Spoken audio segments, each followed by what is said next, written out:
Welcome back, everybody, to the Anti-Stall Racing IMSA series. Back for round 1, but of season 9. Back once again. 4 classes this time round.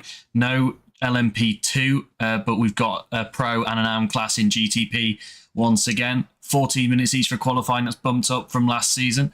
We've got a lot of tyre talk to talk about and car choice to talk about during this qualifying session to keep you entertained. But right now we've gone green flag for GT3. I'm joined by Kirby as usual. Great to have you with us for another season. Good to be back as always. Monza, the Cathedral of Speed, track known for being very big and very fast, and now we've killed the LMP2s and converted them into more of the other cars.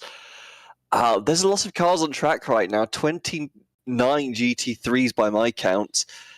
You are going to be able to generate one hell of a tow if you're able to stay in line here. So this qualifying session is going to be about getting in a rhythm and trying to stay with your dancing partners and not putting your foot wrong, because those few corners that are on track count massively. You can see there's a lot of reordering going on to the back of the pack, but we have a look at Adam Jarvis as the Spanish position takes the green flag for the first flying lap of the season. Yeah, new car choice here as well for Adam Jarvis in the Audi.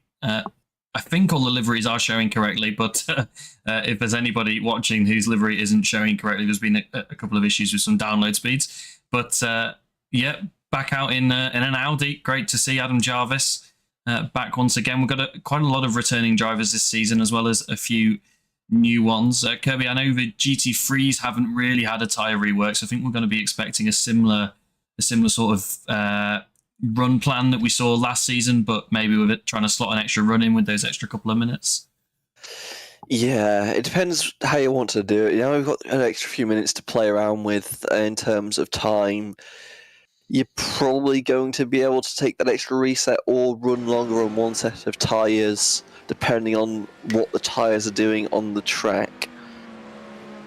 Yeah, so we'll see what the rhythm is. Importantly, you also need to get into rhythm with the cars around you, because, again, Monza is a massive track. You need to find your dancing partners, for lack of a better term. People you can just get behind, get this massive tow. You can see behind Jarvis there, Falcon Maidbrus, I'm guessing that is. I know it's Awesomes and David Eck, my apologies, but yeah, just get behind people and try and get as big of a run as you can manage. Yeah, definitely, and I think we've got that big thing of, remember, we've got the Pro cars and the AM cars, a massive I-rating range out on track at the moment, and you don't want to be a quick Pro car behind a slower AM car, and then, yeah, you get that really nice tow, but you're going to have to pass them at some point on your lap, which is never ideal on a qualifying lap. So there's a lot to learn for us as well. I know we're struggling to identify a few cars there. I can't identify a single person yet, because we've not seen them racing, and we don't know who's driving what. I was looking at the tower. Yeah, so we've got up for you on the board the car choices for this season. A very nice mix, and a Mercedes as well. Matteo Lemmerate going for the Mercedes, which is great to see. We've not had the Merc out for a while, actually, so it's great to see that car back. You may notice as well on some of the cars we've got Pro and AM banners, so on the windshield and on the bumper of some of the cars, but that system still in its early phase of development, so we've not managed to get them on all cars for this race. We should have them for the remaining rounds this season. Yeah, Kirby, personally, I'm very much struggling to work out these two at the moment with these new guys. We've got people coming across the line constantly, setting faster and faster laps. You can see on the mini-map there just how bunched up some of this field is, and we've got half a track completely full and half a track almost empty, so everybody opting to run in traffic right now, as it seems. Sorici was after the first lap. That Ford apparently has a lot of decent straight line speed based on what was going on in the chat earlier, so need to see how well it does in race trim. But right now, Sorici Jr. leading the fields, and the fellow Ford 6th, and Jeffrey Ross yet to set a time, so need to see what the rest of them do, but it's looking quite promising for the Blue Ovals early on. Yeah, I think worth pointing out as well, we're seeing a lot of people driving this car for the first time in a competitive session, perhaps, as well. So a lot of people just getting up to grips with how it behaves in qualifying. And also worth noting that Monza, quite a unique track compared to the rest of the season, the rest of the calendar. There is an awful lot of straight lines here, and not that many high-speed corners that require maybe the downforce and maneuverability that some of the cars have, other cars have an advantage in. So let's see how they all play out today, but that's no means an indication of how they're going to perform over the rest of the season. I believe it was one of our stewards, Amy, I was talking to about this, and the Mustang is apparently quite boaty, and that yes, you can get your foot down, but you really need to get the car slowed up to get it through the corners.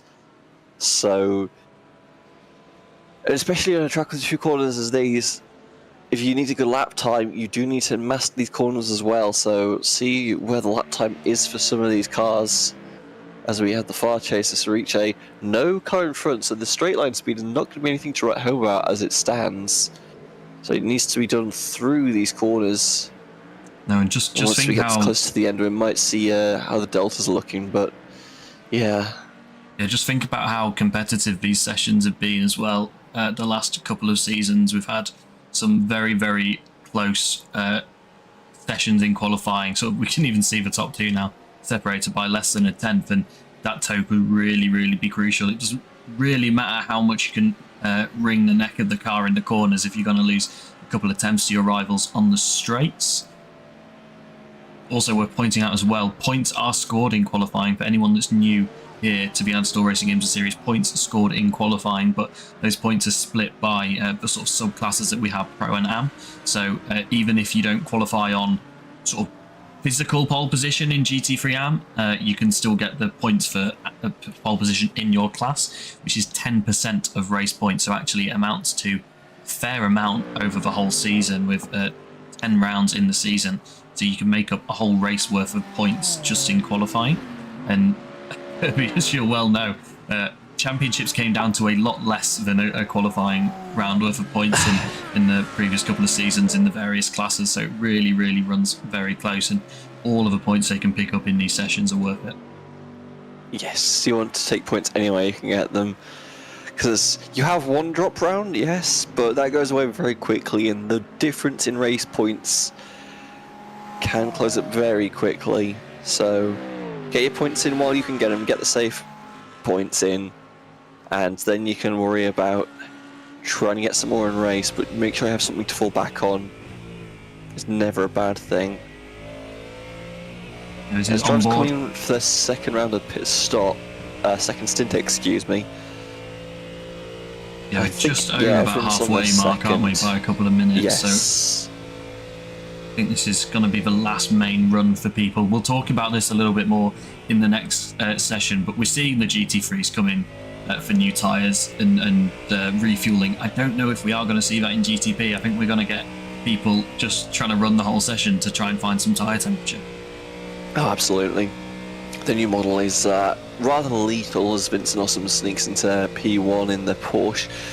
But yeah, the GT3 still seems pretty dependable on 2 or 3 lap old tyres, and the pace seems to go away. So take your second lap, take your third lap potentially. Well, I'm looking at the stint data, and it looks like everyone's just on 1 or 2 laps for the most part.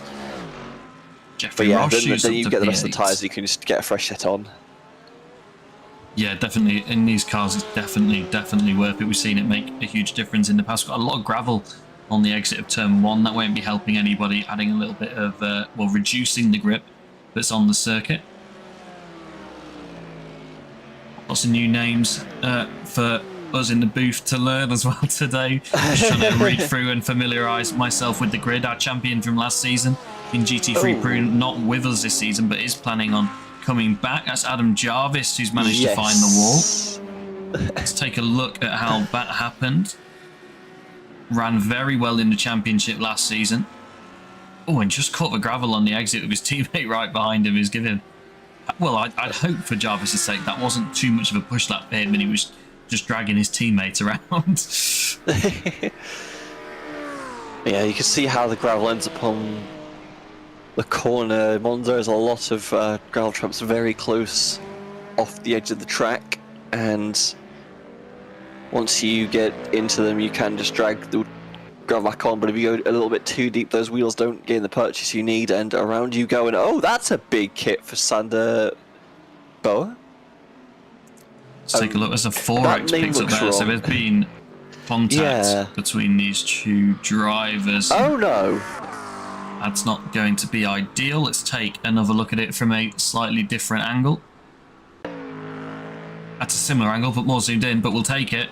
And, well, it looks like the Ferrari, that's the number 33 of Sander Boa, just didn't see the other car coming. You can see Race Control put that incident under investigation.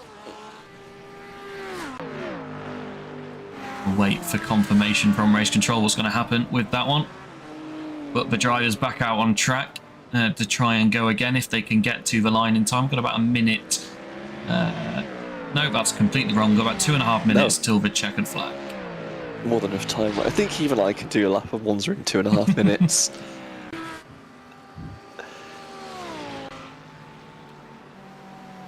I didn't actually appreciate how big Monza is until I just looked at the lap times. We were running in the 47s here in the GT3s. It's a massively long lap, and I think the good thing for the GT3s here is we've often struggled. You often struggle for natural overtaking, should we say, in GT3, but hopefully these big long straights we've got and the massive slipstream effect is going to give us a good race today for these cars. But always that strategy playing out in GT3 as well. Yeah, it's not necessarily the massive straights you need to generate the overtake, it's the massive straight. You also need the braking zone, which you can actually use to outmaneuver someone. Thankfully, we aren't running short of those either, in that you have the run. Obviously, turn 1, the classic. Everyone loves a little late braking in turn 1, sometimes a little too late.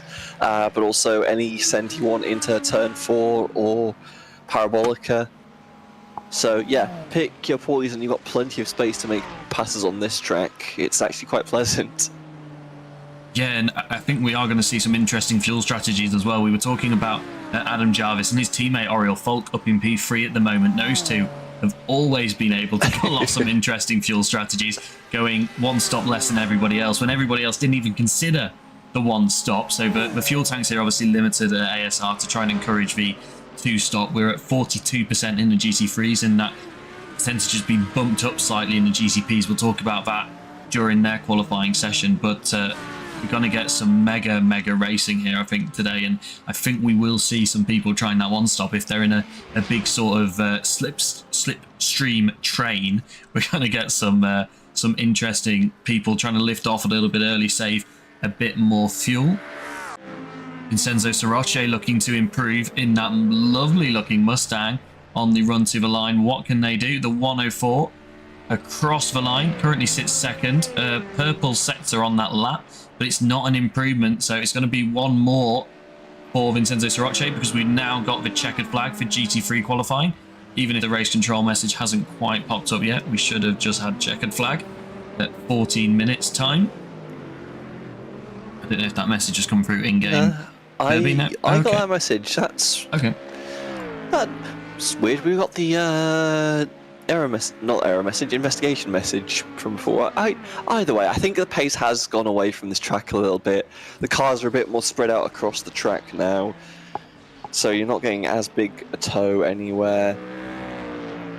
Presumably, once this track gets the gravel as well is probably hurting as well, in that you're just losing a small bit of time on corner exit, not able to get the power down as much as you want. So it's just swings up. Jarvis has two.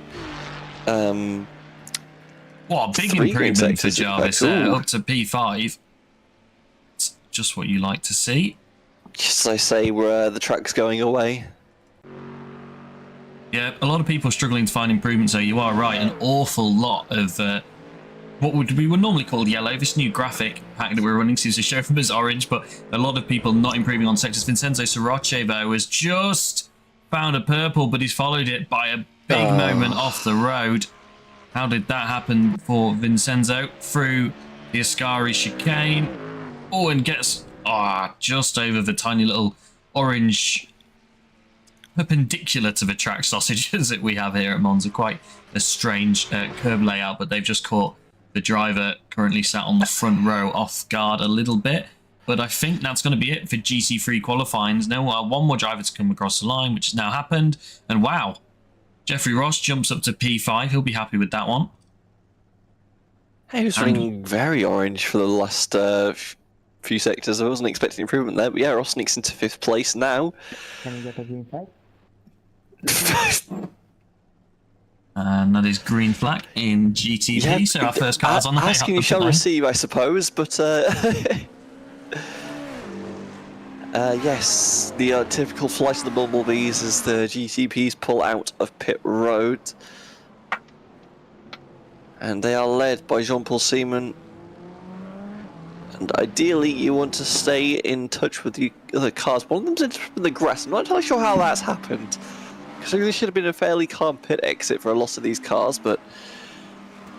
I wouldn't be surprised if there was some I don't want to be in front of you shenanigans going on.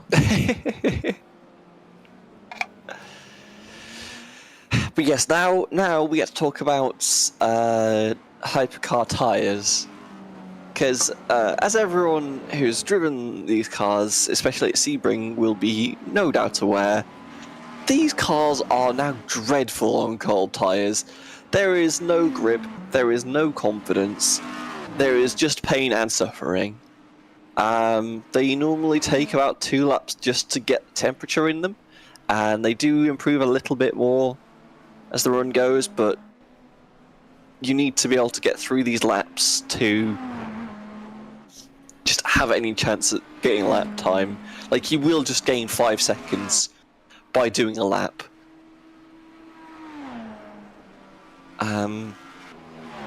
So expect these cars to stay out. I'm not sure what the strategy overall is going to be, but I'm envisioning what I might have attempted to do is say, okay, screw it, I'm going to come out with 10 minutes to go and just do 5 laps in a row, or however many I can do. But we'll see what the strategy is, as Jean-Paul Seaman is still weaving, coming in for the first timed lap. Presumably not going to be a good time.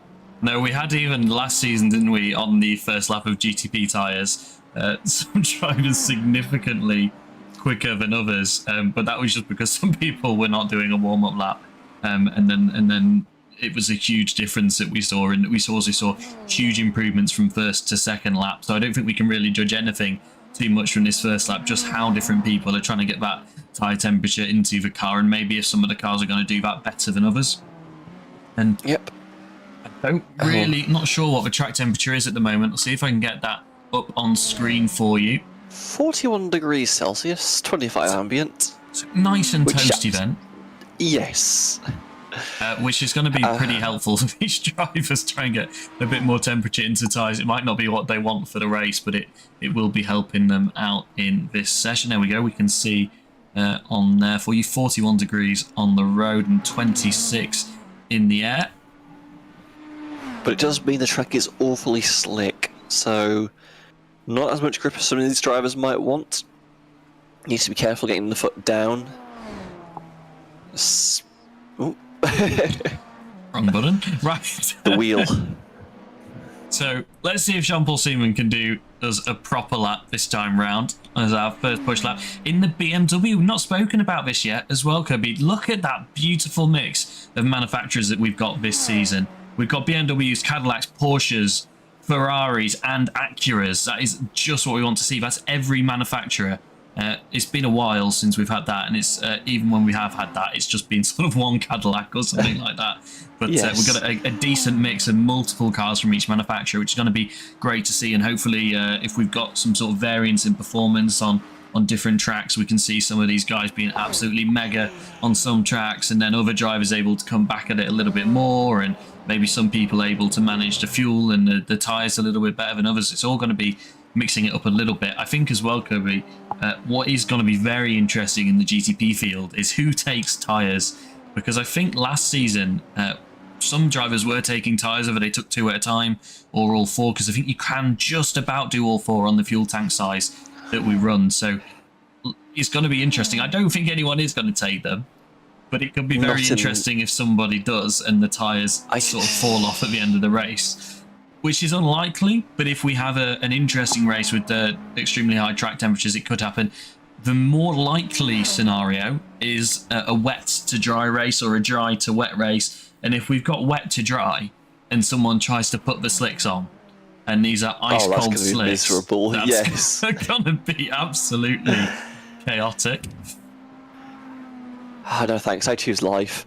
But yeah, the fun part about these tyres is you just need to keep the heat in them. I expect we're just going to see these drivers just keep the same setup in the entire race. That does mean you're going to be doing a bit more than the normal stint length you do on a set of tyres, so toward the end they might be screaming you, but I think anytime you would lose to that is Jean-Paul Steven does a little bit of off-roading.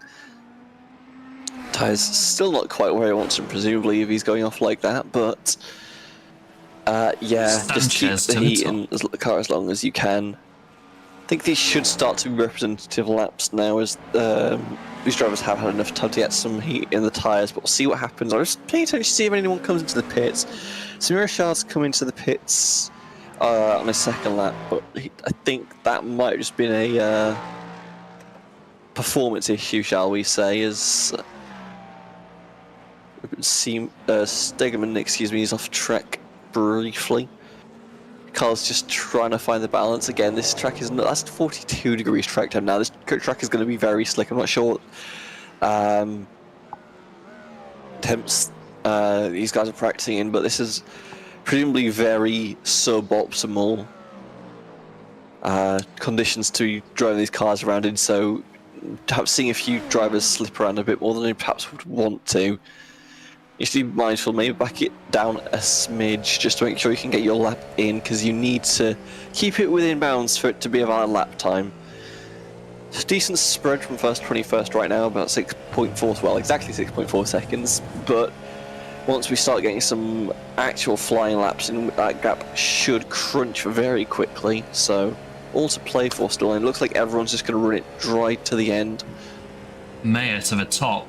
With 35.222, and that's quickly beaten by Alvaro Gutierrez, who goes to the top with 35.185. Time's really heating up now. We've come several seconds quicker than we were earlier in the session, and interestingly, a couple of drivers returning to pit lane to do another run. Oh, I don't know how I feel about this. Now, I think this is going to be very interesting. Who stays out and who comes in. Brody Maynard absolutely flying out there at the moment. Where's he gonna go? Just a couple of corners left for Brody, trying to get that on screen for you, but he's not showing up on my timing screen. And to the top for Brody Maynard in the Cadillac. So Cadillac running well right now. 35.164 Brody and Am. Yeah. Yes. Insane single lap pace, certainly. But yeah, like the problem I have with pitting here is you're going to need to take like 3 laps to get the heat back in the tyres. You're going to be on 1 lap to go, maybe. If you get your you've got to be perfect, haven't you? Because you're only going to get 2 proper push laps if you're on the tyre swap strategy. So even if you think there's a little bit more performance in it, one tiny little slip is going to cost you your whole qualifying, you would have thought. Because at this point, if you're off, you are not getting a lap in if you've pitted. If you hit to pit, you can just keep going. The tyres will degrade slightly, but you won't lose too much performance overall. You still burn off the extra fuel if you've got it in the car. But that should be fine, as we do see a few drivers coming in now, but I'm not sure they want to do too much to improve. Yeah, granted, I was saying you stay out, stay in the pit lane for the first 4 minutes and then come out later. I'm thinking with the track temp this high, you probably wanted to come out sooner and just get it in while the track was a little bit cooler, but a few drivers having a few issues on turn 1 as well. It's something to be aware of for the actual race as well. Cars going a bit deep, and if this track doesn't cool down a bit, that could be an issue for the race. Yeah, Eloy and Alvaro going to the top, just a 10 separating the 2 teammates. Pulled away a little bit from Brody, who's still out there running, but he's going to go deep at turn 1 as well, and that's going to be session over for Brody, you would have thought, because he's just towed to the pit lane. I think you can go out. There's no harm in doing it, but I'd be surprised if there's an improvement to be found right now. Ayrton flying in that Porsche right now for DLR. Picked up a green and a purple so far this lap, one yellow as well, but loads and loads of curb in the Porsche and catches a gravel trap on the exit. That could have ruined this lap for Ayrton, but let's see, he's still going to carry on and finish it, obviously, or is he slowing down? No, he's slowing down. Wow, it must have invalidated a loss of time, or I think actually what he wants is the toe into turn one. There was a lot of time lost there. Obviously, if you're in the air, you don't have a contact patch with the ground, and that means you don't have any traction. So you just need to lose all the time. So you'll slot back in, get behind some other cars, and get the toe, and try and get one more flying lap out of these tyres. Again,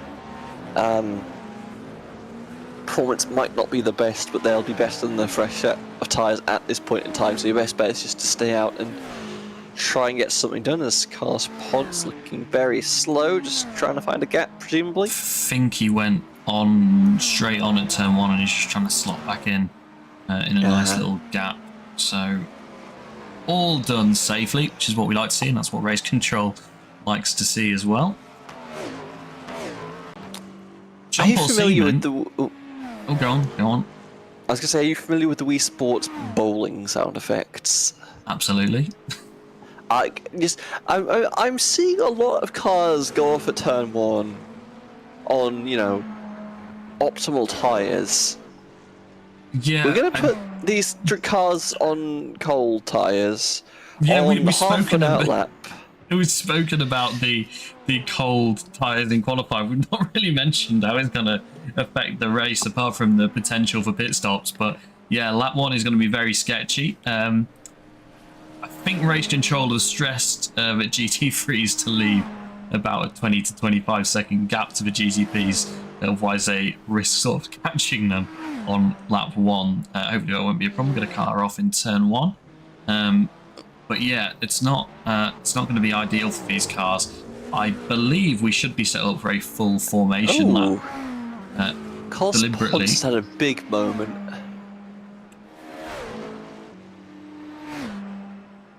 Here we go. This is what happened to Carlos. Whoa. That's bizarre. Looks like a cold tyre, loss of grip type death to me, but it was a weird place to have it happen. Unless he'd just been careful and then dumped the throttle all the way into the ground. Looking at the stints, it does look like a cold tyre incident, but the fact that can happen on cold tyres as well is a little concerning. Jean-Paul Seaman carrying the number 1 on his car, championship winner last season, our reigning champion in GTP, but right now 3 seconds off the pace and sits last of the cars that have set a lap time so far. Emre, I don't believe, is actually taking part at the moment, so this is not what we expect from Jean-Paul at the moment. So I wonder if he's just had a couple of offs and stuff and he's just not set a proper lap time yet. He is on a lap time right now with a collection of tyres. I think he was the drivers that came in halfway through the stint. So he particularly had one real lack of better phrasing. This will be a better one, presumably more realistic for what he's doing, and that looks more realistic to where he should be. That's more like it. 2.5 seconds quicker than what he managed previously. Will be about what he wants. One more lap though for Jean-Paul Seaman, or it would have been, but it's not if you clobber the curbs like that in turn one. Race control, please check impeding. Sanchez Cachafiero, the name not showing fully up on your screen. Sergio will let us know, hopefully, after this session or by next week, what the name should be showing up as, and we'll try and fix that. But he's about to take a run to the line. He's picked up a purple on his lap, as has Maximilian Mayer, who currently sits just behind him on the leaderboard. Sergio Sanchez to the line. What's it going to be for the driver of the 1-2-3? And it's pole position. Oh, and then it's quickly stolen away by Maximilian Mayer, who drops us into the 34s to put it on provisional pole. I don't know if there's anybody out there who can beat that right now. We've seen a couple of yellows flags out there for people that have pulled over. That includes Sebastian and a couple of other people who just picked up a couple of off tracks. There's not many people out there who I can see able to improve. Ruben Stegemann has picked up a couple of greens and another one to follow as he makes his way through the Ascari chicane. He's not got far to go now. Can the Porsche driver mix it up? It's looking difficult if you're not in a Cadillac right now. As the top six. Eli Singh not happy with another driver out on track. He's just asked race control to take a look at it. We'll have a look at that if race control do deem it to be anything. But what's Ruben going to do? A collection of greens. He should move up at least a couple of places, you would have thought, with a run like that. Currently sits 14th and goes up to 11th. A nice, handy improvement. I think that's about half a second he picked up on that lap. It's a race control message just hiding there. But I think it says someone was black flagged, but then that's a driving mute for talking in quali for Avale. Race control were quite adamant about people being quiet in the qualifying session, so we've had a few chat disables. Eloy not able to improve on that lap, but he stays P3 right now, and I think that's going to be it. I know Ruben's still out on a run, the only one on track, so let's follow him along in that Top Gear theme delivery. I'm not sure how. I think he's probably taken the checkered flag and he's just having a nice little in-lap. But if he took the checkered flag, surely... I'm not sure, actually, because surely the session should just end. Either way...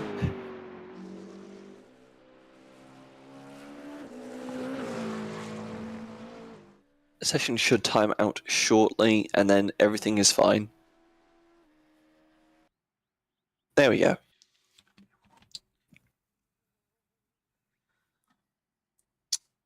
Right, we'll just wait for these results to be made official. There we go.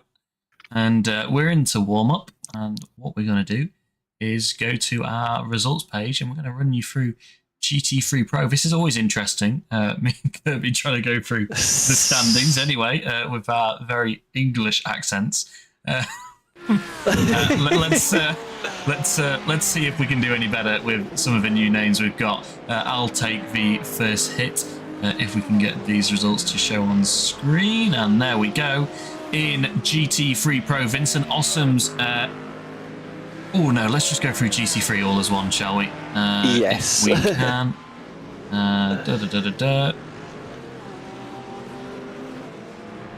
Or are we not going to get that because it's not showing up on the board as an option? So what we're going to do is go through GT3 Pro and then we'll look at the grid afterwards. So Vincent Ossam's is on pole position ahead of Vincenzo Soroche, and P3 is Fabio Gibrino, and then something else. It looks like it's a suffix that's popped itself in the wrong place. Oriel Falk goes to P4 in class, Jeffrey Ross P5, Adam Jarvis in P6, Amir Mohammadi in P7, Daniel Morphy P8, Gregory Kohler P9, Sven Elmers P10, Dave Van Eck in P11, Ricardo Riva P12, Ferran Bailon P13, and Jose Villarejo Villa in P14. Not start on the green flag. The race will start when your class leader goes in the start zone. We ask the GT3 pole sitter, who is Cenobot Coven is on, points pole position in GT3 AM ahead of Bran Cran, Matteo Lemre, Hal Medeiros in P4, Kevin in P5, Jack Reed P6, Branko Kopovic in P7, Say in P8, Gak P9, Jimenez Jr. in P10, Bossy in P11, Scholten in P12, Mullerkamp in P13, Boa in P14, David Reed in P15. Rounds out the GT3 AM field. Gap in the race starts, but a driver from the pit lane ends up around or in front of some of the GT3s who take the start normally. I'm going to run us through GTP Pro. I know Andy is speaking, but I think he might be here a while, given it's the first race of the season. Maximilian Mayer, as we discussed, took pole position in his debut race ahead of Sergio Sanchez, Ilo Cabanero, Alvaro Gutierrez, Samir Ashad, Juanto Avale, Albert Preem, Ayrton Koikkoven, Jean-Paul Seaman, Sebastian van der Heuvel, Ruben Stegemann, Daniel Reneke, and Emre Kamaldar in GTP Pro. Emre not taking part in qualifying, so I don't believe he'll be taking part in the race. GTPM, take us away, Kirby. You can do one of these. Well, Brody Maynard with a fantastic time. 1 second clear of the field will start in the lead of the AMS and GTP. Pete Preens will start in second with Eli Singh, Casper Hu third and fourth, Carlos Ponce in fifth, Nicola Monti in sixth, Thiago de Mira in seventh with Ngot Khan Nguyen, easy for me to say, in eighth. Header Gianni Cohen in ninth and Guillermo Rito in 10th, and Ben Grunveld in 11th. Yeah, look at that gap that Brody had as well. Now, it doesn't quite tell the full story because we didn't have the full leaderboard. That's a issue that will be fixed for next season. Yeah, next race, I should say. That's a full order there. So yeah, Brody P5 overall in GTP, which is a mega result for him. He'll be very pleased with that. Okay, we're going to go back to some live images for you. So one thing of note, Sander Boer, apparently a pit lane start. I didn't see what for. No, it was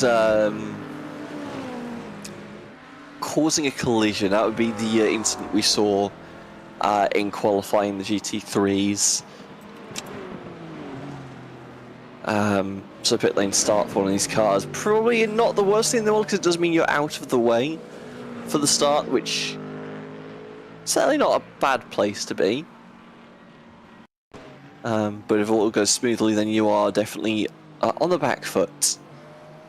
As we have a quick replay of Gricola. Being off a little bit, that was all. Fair enough. Back to live. Apologies that our replay graphics not showing the right logo. That's a teething issue with the new graphics that we've got set up today, so we should have that fixed for next week. As always, we test in live. I mean, we did have a trial race last week. Anybody in the server will know about that, but there was an awful lot to trial. We've got the new graphic Pro-Am stickers on the cars. They were being finished off, and then we've tried to get these new graphics to the place where they need to be. And I thought we had a full formation, Kirby, but it doesn't look like we have. They're going to be starting just before the Ascari chicane. Yes. So this is going to be fun. Let's try for tyre temp. GTPs, and if we can't get it, let's all just be very careful into turn one. I have a feeling we're going to see some of the most egregious weaving I think we'll ever see in sim racing. You have basically the gap between exit Ascari into Parabolica to build temperature. That's it. Good luck. There's 24 GTPs that are going to try to thunder their way through turn one. This is either going to be incredible or an absolute bloodbath, and I'm not sure what I want. I'm going to go with incredible with some incidents, I think. Yes, straight down the middle. Yeah, right. We've got an hour of racing to come. The warm-up lap is underway now. The GTPs will pull ahead. I know we interrupted Andy a little bit during his weekly speech just because it was a bit extended compared to usual. You'll get to hear our lovely race director in a bit more clarity next time out. If anybody is craving some Andy voiceover, you can go back to some highlights from next season and you'll find anything that you want. But we're going to get a nice little gap form. That's what Andy was telling the drivers in GT3 to make sure that they leave the appropriate gap to the GTP class ahead for the start. And we're going to go to our class set 1, and as usual the graphics are going to break momentarily. There we go. That's more like it. So actually pretty tame weaving, I'll say that. I've seen way more egregious than this, so they're feeling pretty confident on the tyres.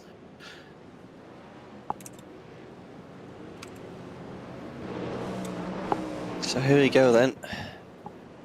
1 hour of racing as we make our way through Parabolica. Max Mayer will have control of the field. The pace car will pull over.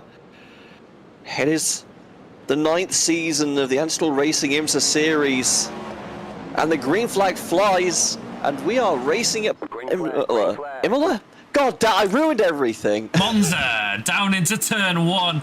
Mayer leads. He's got a nice little gap. He's weaving to get some tyre temperature, but it's not to block. Don't worry. Down into turn 1, and we've got a car straight on just behind, and a couple more off in the back as well. It looks like. That's okay. We've got Not cars as bad the as wrong I way. thought. It's still bad. In turn 1, unfortunately, we've got a car missing the wing there. Oh, and several things are already under investigation. We're going to take a look at GT3. They're green into turn 1 as well. Do we have repeats? Okay, Jean-Paul Siemens had a big off further up the track, but in this GT3 car up in GT3 as well. Further back, that was the Mercedes and Matteo Lemre, I believe. That's put straight under investigation as well. We're going to take a look at all of these replays when we have a chance. Unfortunately, I think something's happened to our AM driver who qualified really high up in GTP, Brody. He's dropped down the order a fair chunk. He's running near the back. Unfortunately, he should be able to make up some position. We've got lots of racing further back in GT3 into the second chicane. That's Brancram missing a front bumper though. Lots of cars on track, lots of action to follow. We've got everybody all over the place. On the grass. Oh my god.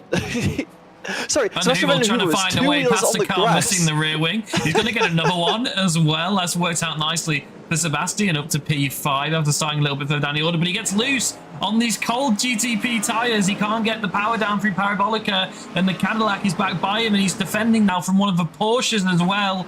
That's Ayrton Koykoven trying to get past him now down the main straight. A lot of straight line speed here available. Multiple on the grass there for the SRC car straight on as well, as is one of the Porsches, as Ayrton straight on as well.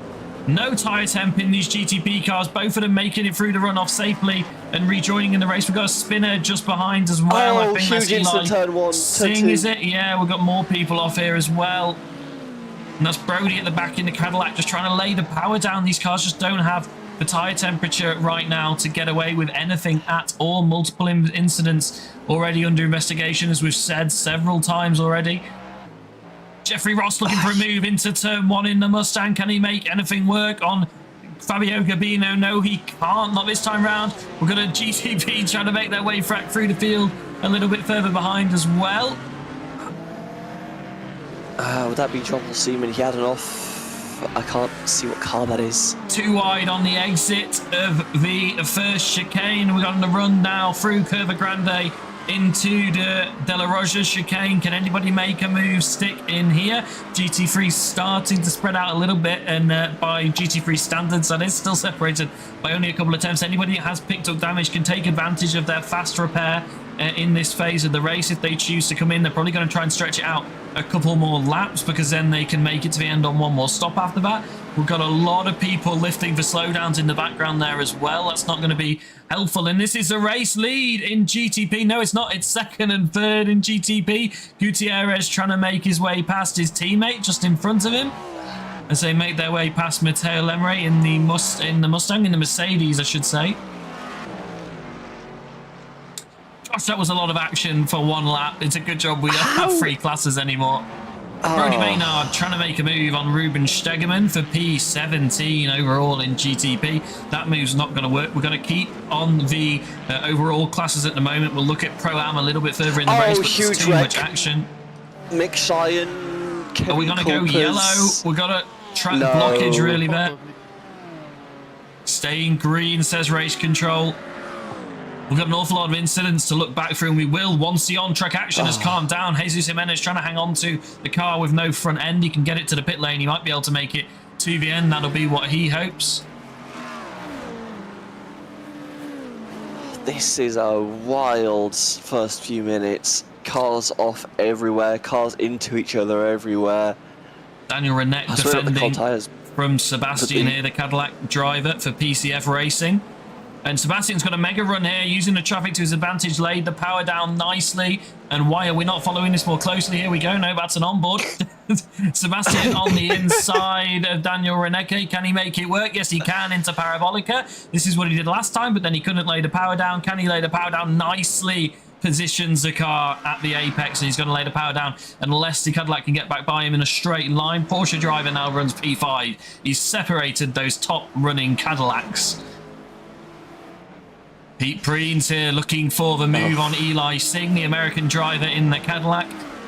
The Dutchman in the Porsche for DLR. Down the inside into turn 1. Can he make it work? Late on the brakes in the Porsche. And thinks better of it now. Oh, no, he's going to have a second look, and he's going to go straight on. No. Yes, he is. Contact between the two cars. And that's going to cost him dearly. And that might even cost Eli, who was a sort of innocent bystander there. But that's... Pete Preen's being passed now by Brody Maynard. We've got action up front, I think, have we? Oh. Is that a swap for position? No. It's just a couple of people dropping off the road, I think. Ruben Stegemann on for the move. That's a Cadillac of Guillermo Rito off just ahead as well. Cadillac, sorry, Ferrari is what I meant. But Ruben Stegemann looking for the move on Eli Singh, and he can't make it work right now. Action everywhere. You can't Ricardo take a break. Riva. No, we can't even breathe. Ricardo Riva looking for a move on Dave Van Eyck, defending in the Mustang, but not much he can do with the overspeed that the Acura's got. Can he make it stick on the brakes? The Mustang strong here normally. And the Mustang driver, fair play to him, gives him all the room. This is what we like to see. Nice, clean racing. Plenty of car widths being left, but that's going to leave him vulnerable to the other Acura behind as Van Elmers. He's looking to pick up a couple of positions here if he can, and the Mustang has to dive in behind, but then he's going to come back at him into the chicane, and the other Acura slots through as well. Oh. Here we go, Ruben looking to defend now. Eli's pulled away a little bit, but Ruben's under threat from Pete Preens and Brody Maynard as well, who's tucked up nicely. The slipstream working well here at Monza for the GTP cars, and Pete has a quick look but thinks better of it. Probably after that lock-up last lap, he's decided to play a little bit more cautiously. I'm sure that's under investigation by race control. Amir Mohammadi looking for a move here on Jose Carlos Villarreal, who's just ahead of him. Surely. Yeah, you would have thought so for the Ascari chicane, but look how backed up they are just in front as well. Yeah, that's Bram Karan just trying to make it to the pit window with no front bumper, it looks like. This is going to back everyone up. Look, they're we're getting a bit of an accordion effect here behind the damaged Ferrari as everyone packs up. How is it not just getting a freight trainer on him? That front wing should be costing him a ton of time on top speed, but still able to keep it going. So presumably is okay for max velocity, given he's got 3 GT3s directly behind. But this is our race leader making his way quickly. Yeah, he's going to surely get to the pits as soon as that pit window opens up for him. This is our race leader making his way through the GT3 traffic already, and Alvaro Gutierrez is trying to make his way through some GT3s, and his teammate Sergio Sanchez just ahead. Can he make it work into turn 1? I'm sure they're going to play it nice, but he's not going to let his teammate get away. And thinks better of it into turn 1, but we've got an awful lot of traffic here that's going to present some massive opportunities for people in the GTP class. Carlos Pons looking to move up. His teammates running 2nd and 3rd. He'll want a little bit more than P11 as he stands right now. Side by side, Jesus Jimenez and David Reed. David Reed without the damage in the Mustang, trying to make his way past Jesus Jimenez, who's trying to defend, but he's got no front bumper either. It feels like these McLarens and Ferraris can get away with no front bumper for some strange reason. They made it through nicely, and that's a move for David Reed and a position gained. And should be able to drive away nicely here. And Senabo has had a moment then, presumably. Yeah, trying to find him on the leaderboard. And as per my usual luck, he's not showing up. Here he is. I can't see anything in his log on my side, though, so we're going to have to leave that one for now. And it looks like we've calmed down a little bit to just try and work out what happened on lap 1. Oh, Steve, I might need to go defensive here briefly, but go back and have a look at like Caminero on this race start.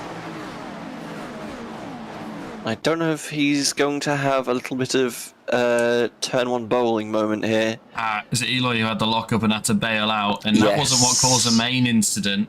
That was Ruben, who just went a little bit deep behind. Let's take a look at the replay. And it's going to go all the way back, unfortunately. But watch Ruben in that green Porsche alongside his teammate Sebastian in the AO Fiend livery. He has to go on the grass to avoid the early braking car in front and then just can't get it slowed down. Okay, so we know what happened in GTP. This is what happened to Pete Preens. This is the same incident. And this is what happened to Brody Maynard a little bit further around the lap. What happened to Brody, because he's way, way down off where he's running. He's running P4 here, if you look. And what's going to go wrong? Also retired after this Brody incident, got tagged with that car flying round the back. And, well, Brody lucky to not pick up too much damage, but that's really, really unfortunate for the driver that was running very high up the order. And Jean Simon was the car that got shot off there, and he has unfortunately retired from the race. Ruben also involved in this instance with Eli alongside. They've both picked up some incident points here, it looks like. Oh! Okay, flying in from behind, and I think tagged both of them, maybe.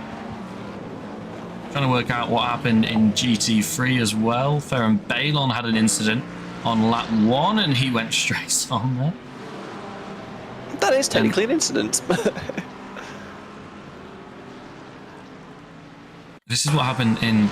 No, that's not turn 1. This is what happened in turn 1, I think. No, Mateo's just been off a fair few times. That's past turn 1, isn't it? Wow. Awful lot happened in GT3 that we missed. Here it is. The original off-track incident. 5-second time penalty for Jean-Paul Seaman. But like you said, he's retired. Oh, and that was... Oh, yeah. I think that's car in the grass into car around. Have another look at it. And so, yeah, the 43. Race control, please check. I mean, they were lucky that only that many people got caught up in it, really. That's what happened to Ayrton. Oh, we saw this live, didn't we? Wave of cars down into turn 1. Oh, Ayrton on the grass. Yeah, we saw this live, didn't we? And a couple of people diving off. This is what happened to Notcar Nguyen. Oh, this is the same instant. No, it's a different one. There's just too many GTBs. This is the blue Ferrari you're watching here. And... looks fine, but I think he's going to get spun. Oh. Yep. I get straightened out. The cars behind not so lucky. Yeah. That's what happened to Ferran Bailon, and he's in the pit lane, but we're getting a crash notification showing up for Ferran. So what happened? Was it something on pit exit? Did he go straight on at the chicane? He's going to go straight on. Okay. All right, we're going to jump back to live images now and focus on the race as it runs. Gosh, my throat is starting to hurt a little bit. Understandable. That opening stint was insane. Here in the battle for 12th place on track, Graham Cran has a small train of cars behind, but able to hold on for now. And especially with the traffic coming through, it's... Oh no! A huge wreck! Brody Maynard skidding through turn 1 has just wiped out another car. Oh my word. Brody off the road. Let's take a look at how that happened from a different angle. Whoa! He's already off. I think Brody not happy. He's on the radio to race control, so let's try and work out how that happened. Sorry, I can't remember what series it was, where everyone's going for turn 1 normally, and then suddenly there's a car flying across like this. Oh, we can't even see what even happened there. So let's try for a different angle. Samira Shad has also had an incident. We'll look at this one first.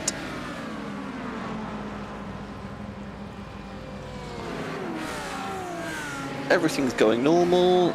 Oh, he got hit from behind. Yeah. By a GT3! And then obviously kills... I can't remember which driver that is. I think that's Ricardo Riva, is it? I'm seeing Ricardo. Yeah, it's going to be Ricardo. You can see Ricardo Yes. having an incident at around the same time. Even Scholten's also had a moment recently, as down into turn 1, too wide with the Porsche. And oh no! Wow, Kai's switchback. No! I think the Ferrari coming down the inside as well just made it all a little bit complicated. Yes. Bram Karam and Amir Mohammadi have been having a nice little run at it. Passed each other a couple of times, and no, they didn't. It's because he glitched off the road. Technically, the best way to gain track position is to have your opponent magically stop existing. As Amir Mohammed has actually made it his way past Bram Kran now. That battle has been going on for a while, I think. Well, the damage has finally caught up to Kran, so has fallen back a position. Still leads GT3 Am overall though, so not going to be too upset with that one. Obviously you want to finish well within your own class, but if you've still got the position on the drivers you're technically racing against, you're probably going to be fine overall. Lots and lots of close battles. We've now got the AM standings and the Pro standings up on screen for you. Bram Karam leading despite that damage in GT3 AM, despite a slightly intermittent connection. David Reed has been off the road. What happened to David in the Mustang? This is looking suspicious like a self-incident. Oh, Yeah, well, barely an if incident. that's all it was. Okay. I think he'll be pretty happy with that. Melvin Gack has gotten past Sander Boer. What's happened and how's he done that? GTP slowing up the GT3 a little bit there, and Melvin Gack taking the opportunity. Smart Aggressive. heads-up driving, yeah, very well done. And I think Bram is about to lose that lead in GT3. Oh yeah. In fact, he's not, because that's a pro driver trying to get by. Well, I think. no, and struggling. Kran going super defensive. He's more worried about the Corvette. That's Senna Botkoven, who runs second in AM at the moment. Trying to make a move, and we're going to have to start following a different car because this is getting slightly irritating. Senna Botkoven on board in the Corvette.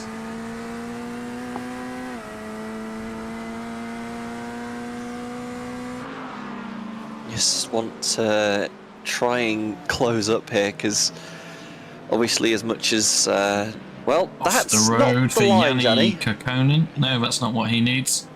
Gets back on, but he's trying to make his way back through the field after a couple of incidents, I think. Sander Bauer and Melvin Gack have come together. What's happened here? Oh no. Down the main straight. Oh, and there's a car coming out the pit lane. And they avoid the car coming out the pit lane. It. And what is going to happen here? Because there's a lot of this is a switching and crash. swapping going on here. Yeah. Yep, I saw that coming a mile away. That was very aggressive driving. The more you bleep around, the more you find out. Is I believe the technical phrasing for that incident. Yeah, that was not ideal, shall we say. There was an awful lot of swapping positions going on the main straight there. Daniel Morphy, for the first time in a long time, not driving the BMW, in the Lamborghini. Nice to see a Lamborghini on the grid. It's been a while for that as well, but he's not given up entirely on BMW because that is an M livery that you can see on the Lamborghini with a nice big BMW badge on it. He's trying to make it P5 in class if he can.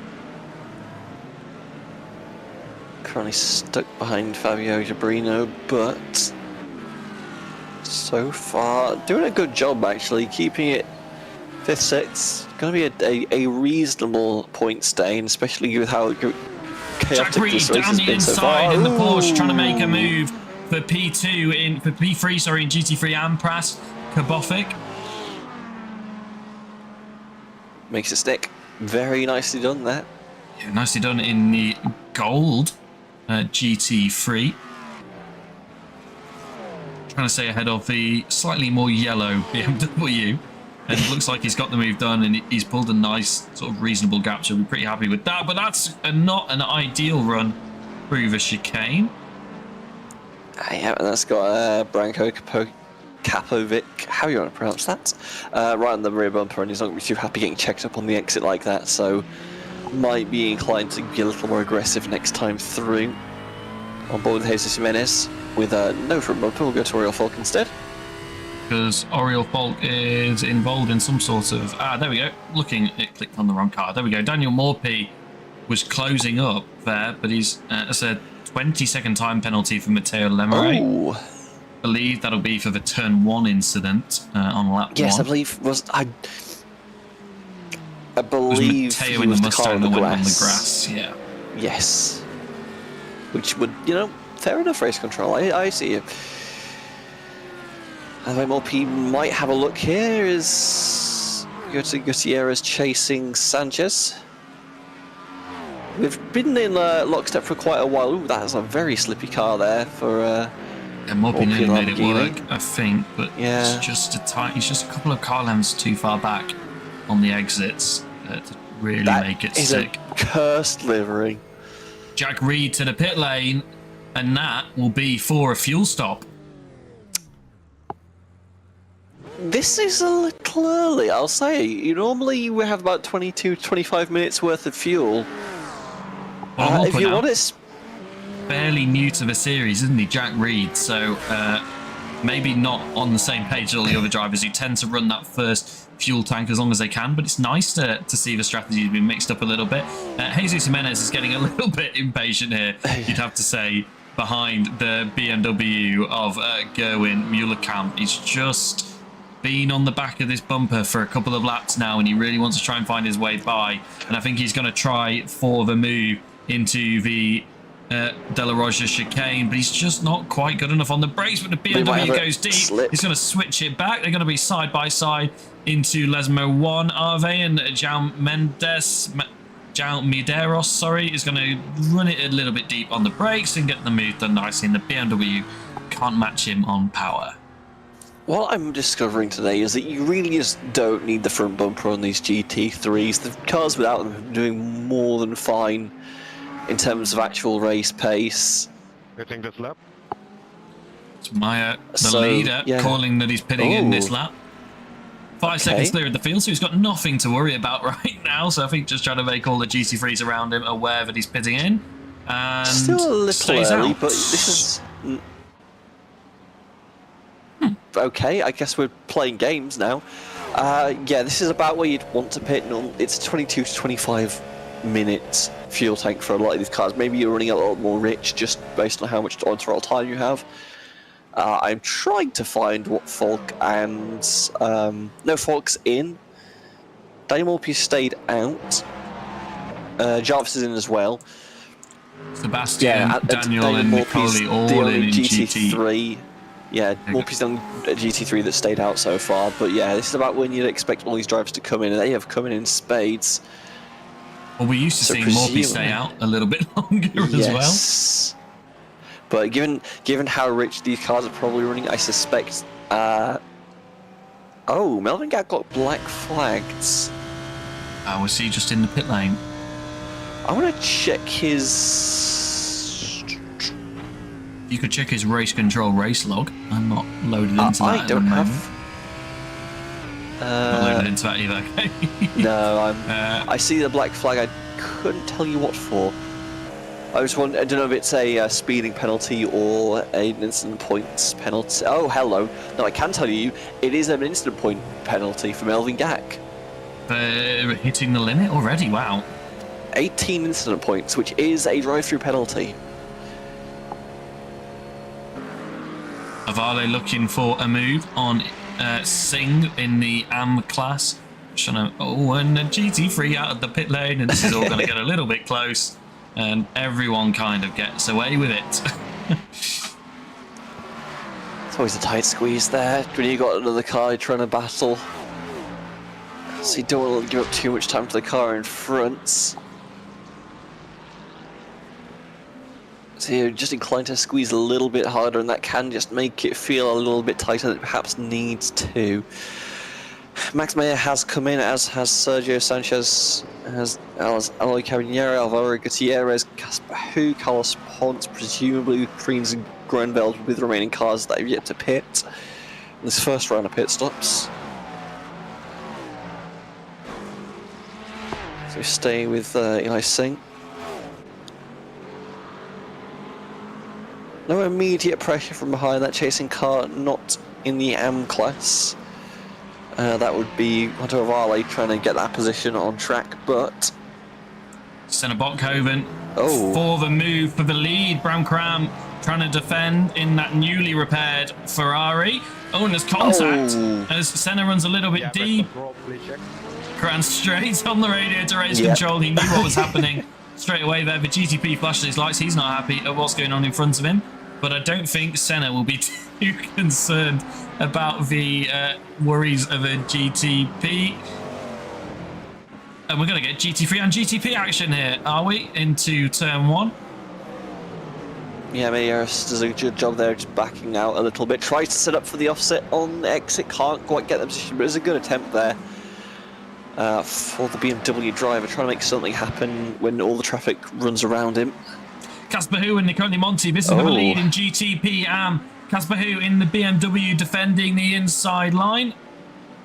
You don't want to be here though, because it switches back to the outside and gravel traps there, but manages to get the foot down. Okay, we'll drive off. Ooh.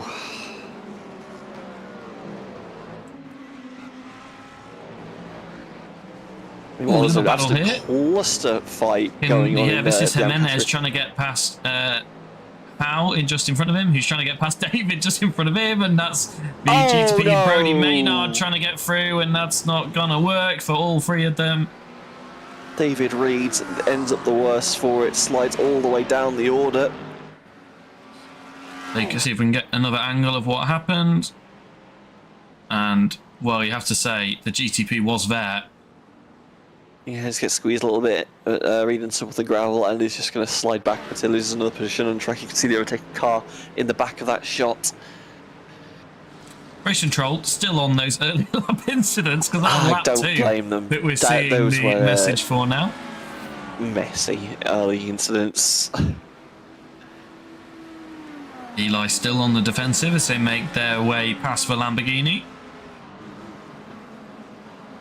Switchback attempts, not too far back. Thiago Demira decides against it and will stay behind for now. Nicola Monti able to pull away slightly as Jimenez looking for the move.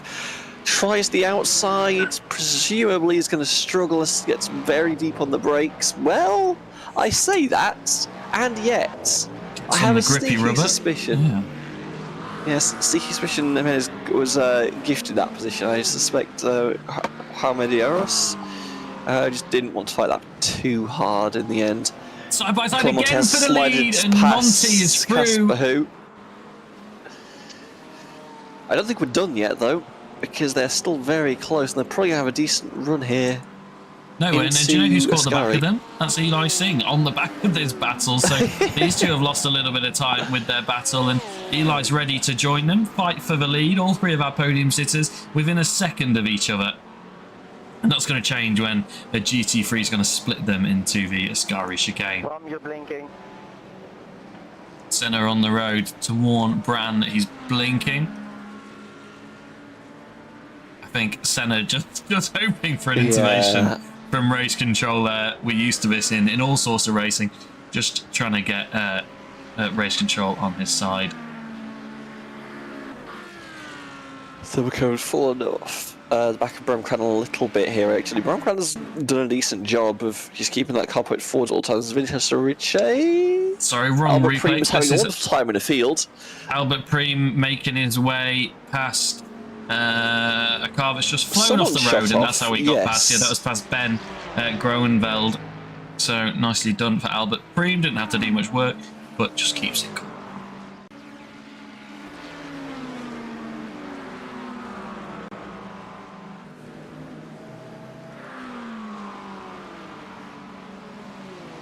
Not defending. It's just got That's Guillermo Rito just on the back of him. No, it's not. That's a pro driver on the back of him. That's Daniel Reneke trying to make his way back through the field. Down 7 positions on where he started.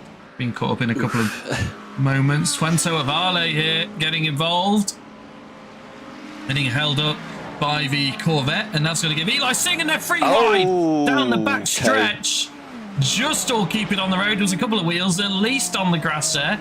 And Eli Singh is right on the back of the car he's trying to attack here. That's for P2. There was a sideways GT3 there. The BWT car. I'm not sure who that is. Is it Dave Van Eck by any chance? Yes, it is. What happened to Dave? Whoa! Oh.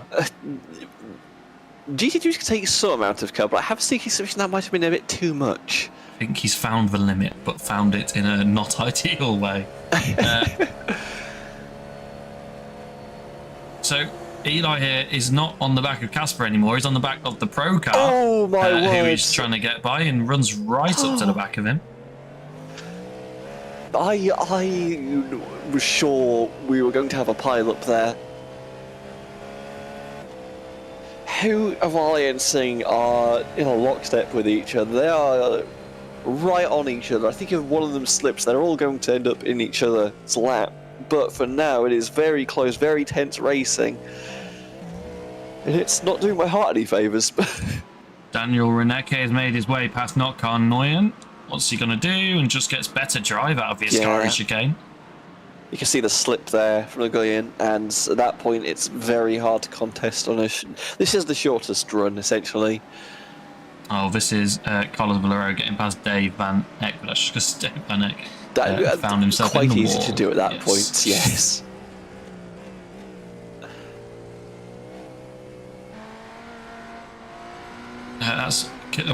That's a move for Juanto Avale done. He's passed the second last of the AM cars he's got to clear. This is how he did it. Just got a very nice run out of the second Lesmo and on the racing line and just brakes a little bit later and cuts in ahead. And the BMW really didn't fight that because they really didn't need to. Adam Jarvis has been off the road. What's happened to Adam? I don't know why we keep seeing replays from angles that we can't see. And not really off the road, was it? Just picking up and off track. Very much the limits of the road. Well, this battle's heating up once again. Oh, nearly contact Singh there. tries to pick the inside, but can't quite get the room to do so, and that's just let Avale drive off a little bit. I have a sneaky suspicion Avale had some pace in hand that Casper was able to hold back a little bit, but now they've got some free track to work, and that's pulled away a smidge. And GT3 in between the two of them is not going to help Eli's case it. No. Traffic giveth. Oh, flash there from... is that a Spanglish driver? Yes, that does look like Spanglish livery, doesn't it? Yeah, it is. Oh, David Reed. We've got a nice little battle here. 3 wide nearly on the front stretch.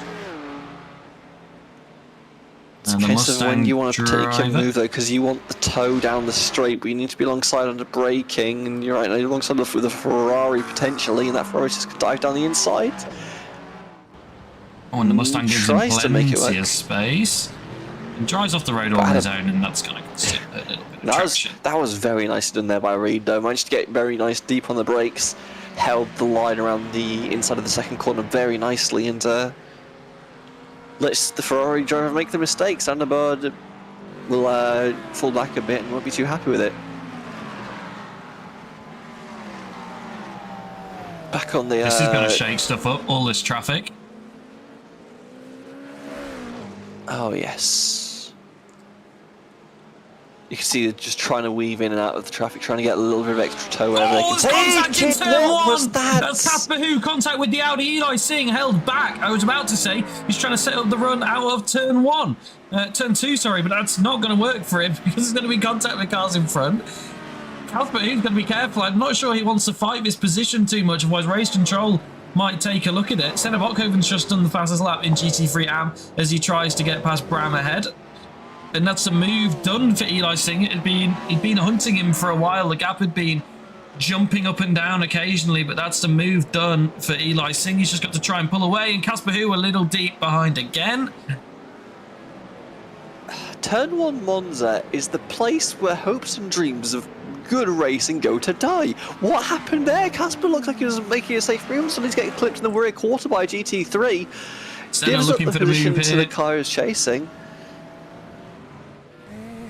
Oh, he's going to get it because they're too wide on the exit, and they're No, in the he's not, gravel, he's and they're going not. to be free wide. Can he make the outside line work? He's going to have to try. Sticks it out too wide through the Lesmo 1. And ahead still is Bram Kran. Senna's going to be getting pretty frustrated looking at this bumper soon. Oh. Carnage absolutely everywhere. 3 wide into Lesmo 1 is not something you want to be saying ever, but here we are, I guess. Welcome to the Still Racing Series. Take control, check last corner, double percent. Oriel Falk has gotten past Jeffrey Ross. And Jeffrey Ross on the outside of Parabolica there, wasn't he? Just got pushed out a little bit by the GTP. I think Falk got the window open for him there, yes. Yeah, the flashing of the lights from Jeffrey Ross, clearly not happy about that. Medeiros on the radio, what's happened to Yao?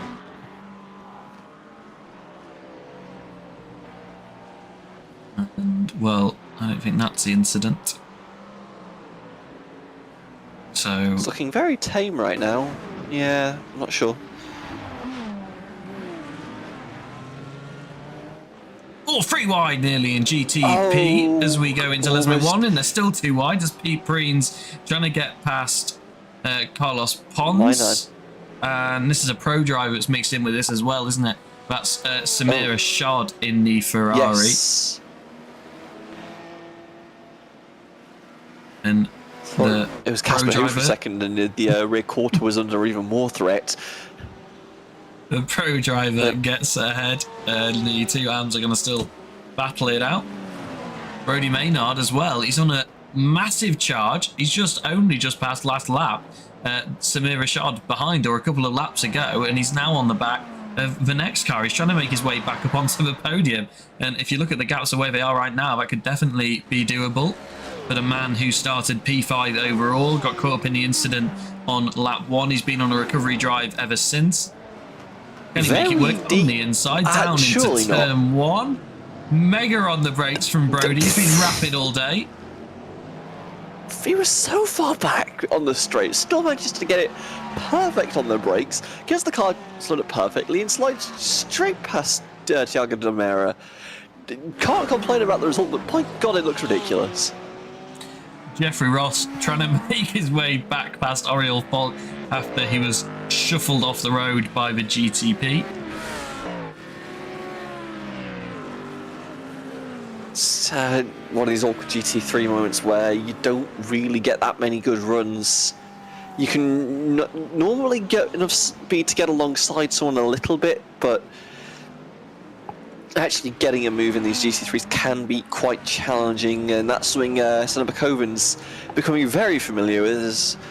He's still stuck behind Bram Kran. Bram Kran going defensive, and that's compromised his exit a little bit here. I think Senna might have an opportunity to get alongside. He needs to wait and be patient, and I think that's what he's learned so far today as Bram briefly blinks away, and Senna's got the outside line into the Variante della Roggia, and it's not going to be enough to make it work as these two are absolutely matching each other's pace. I don't know if I agree, purely because I just feel like Bram's slowing them down by driving so defensively. Either way, 3 wide into turn 1 once again, why not? Looks like we're going to get away with it. Sander Bo's going to be able to hold off Quentin Bosi for now. I think they're alongside here, are they? Yes, they are once again on the outside. They're going to go 2 wide into Ascari. That's never going to work, is it? Yes, it is. And Senna Botkoven is finally past Bram, but he's going to have a compromised exit here. So I don't think this is over just yet. It's a 38. It's a 38 receiving a 10-second time penalty. I think cabin that's error, for. Yeah, I think that's going to be where he shuffled Jeffrey Ross off the road, and Sinnebarkoven stays ahead into the Parabolica, but they've got a big long run, and they both get a wiggle on as they lay down the power. Sinnebarkoven has built a small gap and immediately goes to the right side of the track trying to cover off the move, but realizes actually I think the damage might have been done and Barkoven might be able to pull away a little bit here. Nope, covers off the inside just to make sure the move doesn't come back. Ramkran tries. We've got contact ahead in the chicane. Yeah, we have. Cars off in the chicane just ahead. That was Gutierrez. Let's take a look at how that happened. You can see the battle we were just watching in the background there. Very vocal on the radio as well, though. Looking for a move into road. turn 1. Is this the Ferrari that's going to cause some chaos here? Just comes across and is tagged by the Mustang, but I'm not sure that was on the Mustang, to be totally honest. No. That's under investigation now. Gutierrez clearly wasn't happy about it. Looked fine from... Right, looking for a move again into Lesmo 1. Not happening. Not happening. These two will not give it up, will they? Senna just needs a clean lap to try and get away, but he's not able to lay down the power in the same way as Ferraris. It's why he wasn't able to get past, and it's why Brown Cran is alongside once again. Oh. We've got an instant for Carlos Pons, yeah. Yeah. But Cran's trying to make that outside work. He's not going to go through Ascari. Now the hypercar's there. That move's been closed off entirely. I would like to apologise to Bram Cran. I thought as soon as this move was done, that Barkoven was just going to drive off to the sunset and would not have to talk about it anymore. Have a look at what happened to Carlos Ponce. Okay, no, I respect it. Just comes in a little bit too hot and realises, okay, I need to just take the emergency exit. Fair play. Has Brody just made a pit stop because he's just dropped down the order quite significantly? I'm trying to work out how that's happened. Where is... Currently runs P18 overall. No, I see Sven Elmas has made a pit stop. No, I'm looking at the wrong category, that's why. No, Brody Maynard has in fact made a pit stop. He's on a fresh stint. Let's follow that progress as well, because he was moving towards the podium positions. Gutierrez complaining on blue flags on the radio is a bit spicy. It's not been a great outing for Gutierrez. Obviously been caught up in a few moments and presumably not too happy that he's now feels like he's being slowed down a little bit. Kran's still hunting the position on Barkoven. Yeah, he was right on the back of his teammate just a couple of laps ago, within a couple of attempts actually. At one point, that gap's opened up to 6 seconds with that off he's had in turn 1.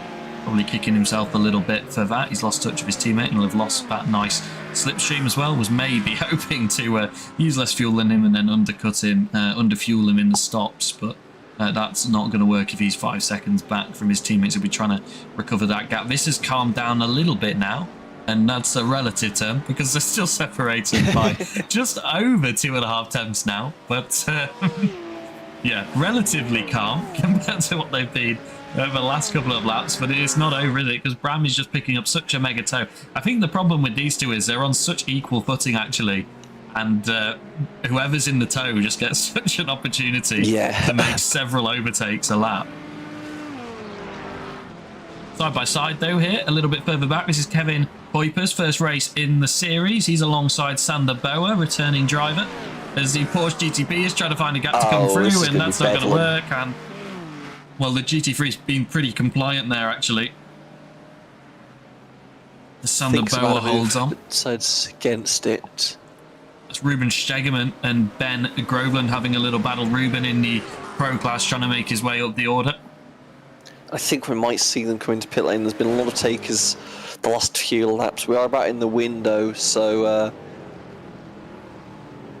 this is about when you'd want to make the pit, and you'll be hopefully done in the pit lane for the day.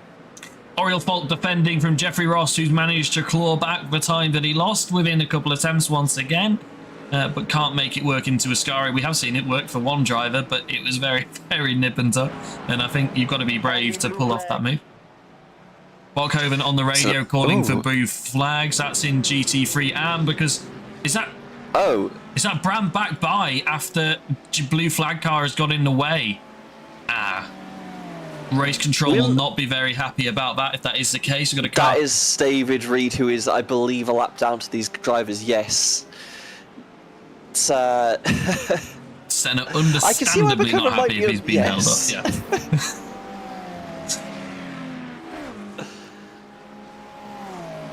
So Bromcon has managed to slot back into the lead of GT3 AM for now, and so McCoven's going to have to do all that work again. The gap has been extended half a second just through that run through Ascari, but obviously with that, the way those two have been driving, that'll close up again on a straight, and we'll be back at each other's throats. Sven Elmers. Yeah, he's trying to get his way past João Medeiros in the AM category. He's just currently holding him up a little bit. Is he going to try and make it move into Ascari? Is the hypercar's going to try and make it through wide? Surely not. No, he doesn't. And Sven Elmers sweeps round the outside, and they're too wide in hypercar just behind as well. Oh, big moment. What happened just there? We're trying to find the right car. Here we go. There's an awful lot going on here. I think this is a mixture of cars on the right lap and such. Eli Singh flashing his lights saying, get out my way. Racing. I think, contact with the blue flags car. I think that's a blue flags car that's just had contact. No, I think that's Singh and Nguyen, they're on the same lap. Okay, yeah. Wow. I'm not sure. I believe those two are both... No, I think they were on the same lap. Yeah, you're right. Yeah. And this has brought Brody Maynard into this battle as well. He's going to try and make a move. We've seen Brody late on the brakes before. He's going to make another one on Eli here, and he does. That's very convenient, because I think... Senna's dropped 2 seconds to Bram, so Senna's had some sort of issue this last lap, unless they've both been into the pit lane. I think they might... Wimbledon was I'm speculating if I say they've made contact, but I refuse to believe Bacoman's just fallen off the pace that much, you know? I think they may have been into the pit lane. I'm getting a left pit lane message. 43 minutes. It may have been into pit lane, not sure. Either way. Dave Vanek trying to make his way past Daniel Morphy in the BMW Lamborghini. I hate it. I can't complain. For a while I was running the Aston Martin Toyota Camry in NASCAR, but... Ben Groveland defending from, well, that's a pro driver. That's Ruben Stegemann trying to make his way through, and Ruben has done so.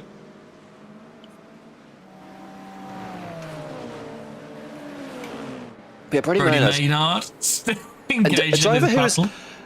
He was off strategy because he had to pit early, presumably for damage, and now he's able to power through a lot of cars, and some of them have, some of these positions have been just gifted to him, but he's been having an outstanding run so far, as it stands. And the ASR livery. Not Carnew into the pit lane. It's always going to help. So Maynard should be good to the end, at my estimate, but I'll see how it shakes out. Might need a splash and dash, but should just be able to make up the remaining positions on track as we go further up the field. Oli Carabiniero still chasing over Gutierrez. Yeah.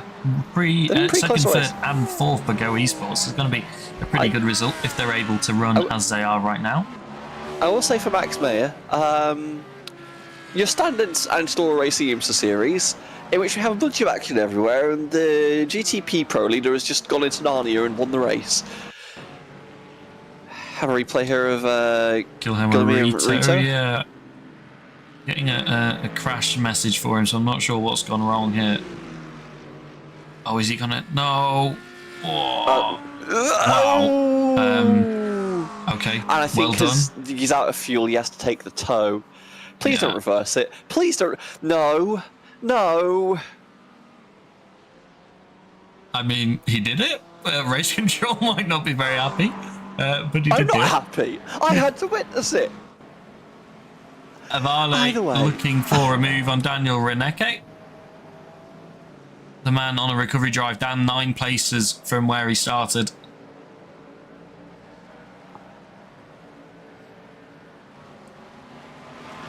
Quanto Avale.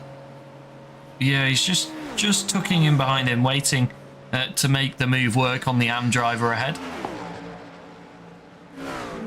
Late pulls Yeah, out, shows the outside. late on the brakes. Yeah. Can he make it work? Yes, he can, as the defending driver has a little bit of a lockup as well. Yeah, you want to stay in that tow as long as possible just to build the speed. Pull out when you get close, but make sure you establish yourself well in time of braking so everyone knows what's going on. So well done move there, and yeah, position on track gains, won't gain any points for it overall in the standings, but yeah, just good to get those done nice and safely, as Tyrone Sholton, I believe, has a bit of a stack of cars behind. That's not Sholton, it's the 47. Sholton is the 23. Yeah, Sholton's at McLaren that you can in the see middle there. of the pack. The Yes. black DLR, that's new for this season. That's cursed. They're Where's my normally orange orange. DLR cars? Yeah. Yes. Making it hard for me to tell who's driving for who. We've had pink DLR before and orange, and they're easy to identify. We've never had a black DLR car before, but Team Sholton trying to make a move on Kevin Koitner's just ahead of him, and whilst at the same time looking in his mirrors a little bit for Sander Boer. And I tell you who is close to a move is Quinton Bossy, looking for a move on Jack Reed just ahead in that Porsche. And is he going to look for it? Shows his nose, but knows he's a little bit too deep. Just trying to scare the Porsche driver off the road a little bit. I've seen moves made that far back, and it's mostly because you've scared the opponent into making a mistake. It's me, I'm the opponent, I will always continue to do that because I'm terrified you're going to just dive bomb me. At this level, you're a bit more likely to go, no, I know I'm going to outbrake you, I'm going to hold my line. At that point, you kind of have to concede the corner. Nice little battle heating up here in GTP. This is Juan Vale on the back of Albert Preem, and they're both on the back of the AM driver Pete Preens, who currently runs in the podium positions. Good day for Preens if it stays like this, less than 10 minutes to go now. So looking promising, but need to get it to the checkered flag. All these drivers presumably having taken their final stops. It's just a dead shoot race to the finish. No point in fuel saving now. And the GT3's going to hit it up. Vale down the inside. No. The GT3 somehow survives, and Juvo's going to be contacted. And there is contact. Oh no! Big wreck. Oh my word! That's the 91 GT3. Trying to work out who that is for you right now. That's Adam Jarvis. He was running 5th in class, I think. And he's got caught up in this. He's going to have to try and flick spin it around, surely. He's got a bit of a run-off. Yeah, that's a... Oh, Jarvis, I'm so sorry we had to watch that. Giving Koitner's on the attack once again. I'm going to try and take a look at what happened there to Adam Jarvis if we can. And I believe it may be this incident here that we're seeing what happened. So we're going to get the BMW defending but not able to defend quickly enough from the Go Esports Cadillac, who then has a tiny little bit of contact, but they get away with it. And then the Cadillac, I think, not realizing he wasn't clear of the BMW, and then that obviously catches the Audi as they were closing up through the back of him. Unfortunately, you've got to give it to Adam Jarvis. He held his line where he was on the road, didn't block anyone, just got unfortunate when he came back on that the car didn't flick round as he was expecting. And that's a 10-second time penalty for Carlos Ponce. I believe that's the driver who was involved. That's an earlier incident. That is lap 21, and we are on... Lap 33, 33, yes. So it was a different incident. Albert Preem still defending from Avale. BMW driver still ahead after that incident that we saw, and that isn't going to calm this battle down at all. Wow, bit of a change here. This is Sven Elmers in the Pro, albeit, but he's close right up to the back of Senna Botkoven, who's now 3 seconds off the back of Bram. So whatever happened with the lap traffic really cost him a chance to fight for the lead. Oh, huge wreck. Quentin Bosi and Matteo Emery are in the wall off the back of Ascari. This is Oh, and they're on the slow on the racing line as well. You hate to see it. Whoa, that was a little bit late to cut to that. This is the incident. No, I think Bossy's just very... Oh, Bossy caught the curb and was gone before they even got there. That is unfortunate. Oh, I thought it looked a little bit different from that first angle that we saw.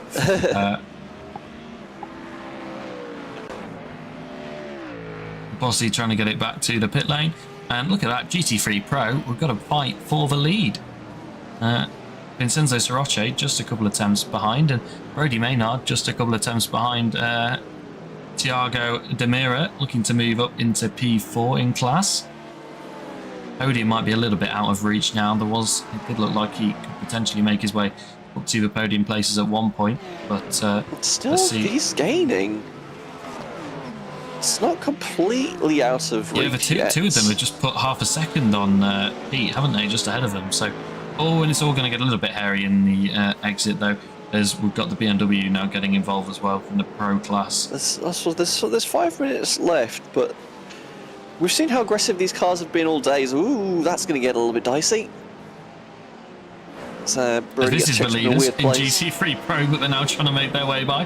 The two of them separated by just a couple of tenths. We've got the hypercar drivers trying to make their way through, and they all do so nicely. Brody, oh no, he's off!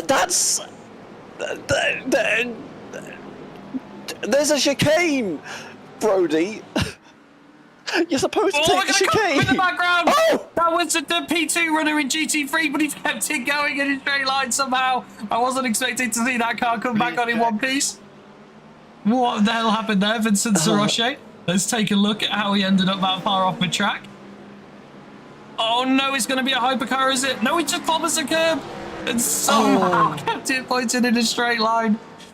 Now, did he clobber the curb, or did someone invite him to consume some sausage? Oh, here we go. We're going to be free wide in GTP. Surely this is Albert Preen making his way through the lap traffic, and that's Brody going to have another go. He's caught back up since that incident that he had where he lost all of that time in the chicane, and that's going to let another Pro car have a go at Brody. We need to cut back to Brody. There we go, and Brody stayed ahead of the Pro car, but that cost him a run at Mira, and these guys are 6 seconds back now, so I think the podium is off the table, but Brody's not done. He started P5 overall. Takes a very wide swing into turn 1, forces wheel line for Brody, and gives him a little bit of. But Brody's not giving up, right on the back of the yellow hypercar there, and I think he's going to get it done. He just needs to be a little bit patient, not worry about the Pro cars behind. I think he just doesn't want the Pro cars to slow him down when he does get free, but he needs to be patient, needs to time it well. He's got GC3s here. Just took up behind, just use that toe. We've seen so many people pull out of the toe a little bit too early today, I think, and they're trying to weave their way through the GT3 traffic. And, this is going to help Brody, isn't it? If the two of them catches GT3 in the chicane, and it looks like they're going to, on they just avoid having to lift off a little bit, I think. But Brody's got a mega run here down the main stretch. Car slightly off in the background, but should be okay. Pulls to the outside. Can he be late enough on the brakes? They're going to go side by side through Parabolica. That's brave. We've seen that go wrong a couple of times. Brody out wide, but he's going to use that to get a good exit. Can he stay ahead? He is ahead now, and he's pulling away, actually. Clear. Yeah. And now you have to defend like hell into turn 1, and we've seen a few incidents here, but we've also seen Brody be very good on these brakes. Domera shows the nose, falls back in line. Brody has the position for now. 2 minutes to go. Carlos Pons trying to get past Thiago Demira, just ahead of him.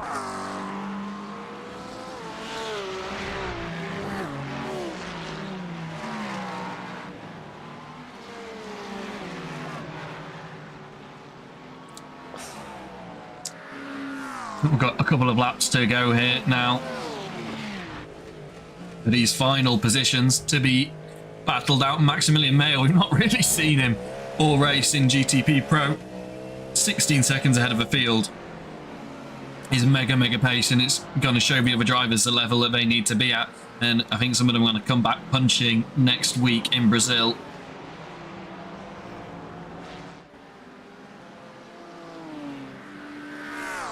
Amir Mohammadi and Sven Elmers side by side. Where's this come from? And whoa, pulls ahead and then gets on the brakes, and that nearly went very wrong. We both knew what was about to happen, and somehow they avoided it. Brief moments of terror.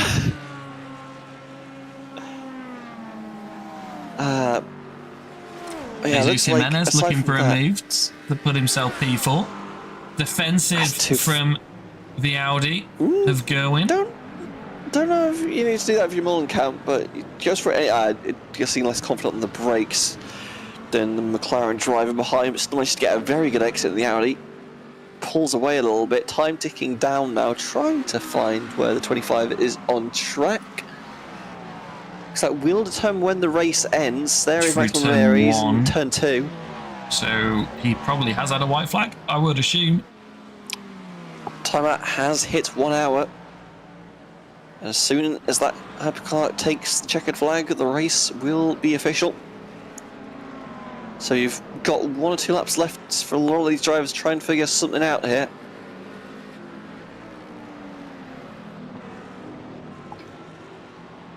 So Demira and Jimenez almost get into each other, but managed to keep it pointed forwards. Well, this is a battle we've seen all day. Car off! Guillermo Rito just in the gravel should be okay, as Daniel Rek also having a moment. Rito, what happened to him? Oh, he's already been off there, I think. Oh, and he has another big spin with the dirty tyres and the gravel that's come onto the track. It was a very violent spin that I saw. I was like, oh no, something's gone horribly wrong. No, self-inflicted. It was quite a snap though, wasn't it? He had the Acuras behind, something going on between those two. Blue flags for one car. Right, well, we'll know. Is this a white flag or is it a checkered flag? It looks like it's a checkered flag. The way he's weaving. Maximilian Meyer wins round 1 of season 9 and knocks a huge number of points on the board with pole position and the race win. 19, nearly 20 seconds clear of Sergio Sanchez. What a marker to throw down in round 1. We've got penalties flying in. Sergio Sanchez takes P2 and his teammates come home to finish P3 and P4. Mega day for Go Esports. Vincent Ossoms is your race winner in GT3 Pro. Looked like he never really looked behind him until those last couple of laps when Sirache closed up, but wasn't able to take the lead. We've got a bit of a traffic jam down at turn 1. I think we've got people who are out of fuel trying to just coast it through. Race winners ticking in and podium scissors. Jeffrey Ross finished P3 after all that. I managed to finish P3 despite being forced off the road. He'll be happy with that. So much action today. I don't know how Amy's going to make a highlight reel that's less than the length of the race. That would be pretty impressive. Mir Mohammadi, well, right behind Senna Botkoven, but this is not for position. This is GT3 Am and GT3 Pro driver side by side. Yippee! Senna Botkoven comes home to finish second behind Cram. Good race, everyone. Jimenez just got past Going on the last lap. Good race, everyone. Gowen's going to come back at him in Parabolica. No! Can they make it work on the exit? Going, Moulenkamp is going to look for... He's going to get a good run out of Parabolica. They're going to be side by side. No, they're not, because the McLaren lays down the power more effectively. But that was mega moves there. Let's take a look at how Jesus managed that. On the exit of Ascari, just had more power to use. Wow. I think that was because... yeah, was the BMW side by side, the BMW GTP that is, with the Audi through the chicane? I wonder if that slowed him up a little bit, but wow, that was mega impressive on the last lap. Yeah, Vincent Ossoms wins in GT3 Pro ahead of Sirache and Ross. Bram Karan came home to take the win of Senna Botkoven. What could have been if that blue flag traffic hadn't affected him a little bit for Senna Botkoven? It looked like Kram had the pace, but it would have been nice to see that battled out a little bit more ahead of Branko Kabovic on debut podium. He'll be pretty pleased with that. Nicoli Monti wins in GCP Am ahead of Pete Preens and Brody Maynard. He managed to finish P3. We missed that. How did he get on the podium in the end? Because Pete was still ahead of him, so something must have happened to whoever was running in P2.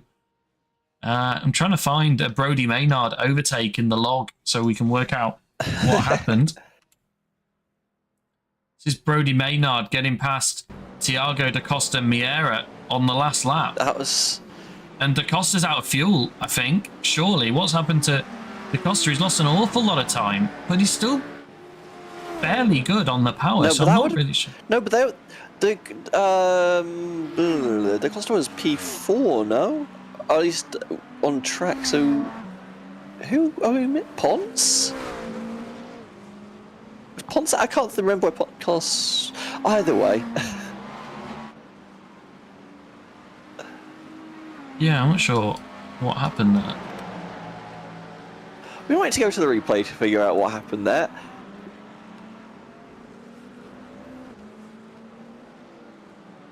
Either way, a really good performance from Brody Maynard in general, though. Like, constantly making good quality passes all the way through the race.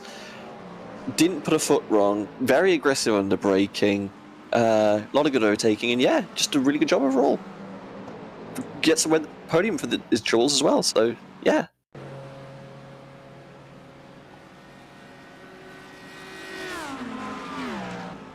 Daniel Ricciardo is the pro driver. I'm looking for anything that went wrong for a GTP in the last few laps, but I can't find anything.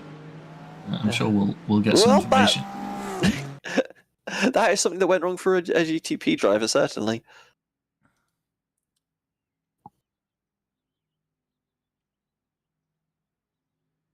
Okay, we're going to run you through some results, and I will stress these are by no means official results. Yeah, provisional. Always provisional. Yeah, we've had a lot go on today.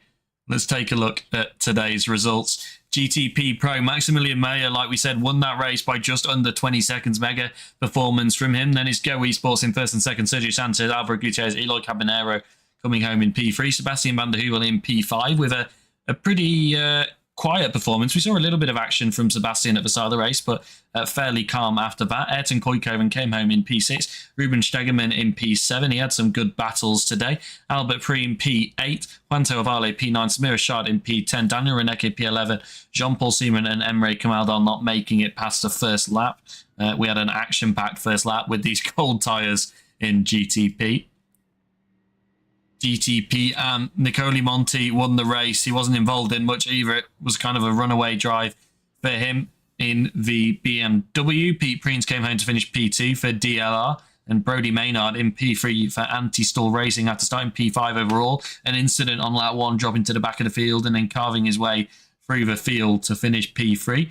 Tiago de Mira came home to finish P4. Carlos Pons in P5. Casper Hu made it home in P6 in the end for Velotti Racing. Ben Groenveld for DLR, 1 lap down in P7. Eli Singh P8. Notkan Nguyen in P9. Yanni Kakanen in P10. And Guilhermo Rito in P11.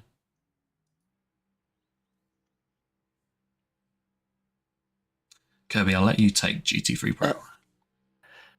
Well, Vincent Ossoms comes home to take the victory for Eagle Racing ahead of Vincenzo Cerrice Jr. and Jeffrey Ross. Ariel Flock, first of the Spanish Inquisition drivers, finishes in 4th ahead of Fabio Gabrino and Gregory Kohler. Jose Valderejo finishes in 7th place ahead of Amir Mohamedi, Daniel Morpie gets P9 of Dave Van Eck and Sven Almers. Adam Jarvis lap down after that incident we saw with the unfortunate spin. Does manage to finish ahead of Ricardo Rivera and Ferran Balon for the Spanglish. 30 laps down, presumably retired after an earlier incident in the race. And over on the AM side of standings, Brown Cran, after a dramatic race that went on for what felt like forever, does manage to take the win ahead of Senna Koven. Branko Kapovic will round out the podium with Jesus Jimenez getting the pip on the final lap of Jerwin Mildkamp. How Medeiros, first car lap down, will finish ahead of Tiemann Scholten and Kevin Kuipers? There we go. Sunderbar for Euro Esports gets 9th ahead of Jack Reed, Melvin Gack, David Reed, Quentin Bosey, Mick Seichen, and Matteo Lemeray. Does actually make the majority of the race, and I think will score points, but does finish last on track. Okay, wow, what a race for round 1. Mega action. If you want to catch up on anything that happened last season as well, all the highlights are up on our YouTube page. And if you are interested in getting involved in the action, head over to the Discord, which is linked in the description. And if you join over there, there'll be a reserve driver role you can pick up and you'll get pings about any empty seats. Kirby, I'm not going to ask you for a moment of the race, actually, because there was no moment. It was just one big action-packed individual moment. There was far too much going on. We didn't get a break. My voice is kind of sore. We're going to get a My week brain to is recover. kind of sore. Yeah, there was far too much going on lap 1 and lap 2. We are back next week for another race at Interlagos, and I don't think it's any secret, so we can tell you there is due to be a little bit of rain at Interlagos, so that's going to be fun to see these cold tyres in the rain. I don't think anyone's really done much wet driving, see how they behave. But that's going to be mega interesting. And if you do want to see the official results when they're posted, head over to our Discord as well, and you'll be able to get those results there. But that's all from me, and we'll see you next week.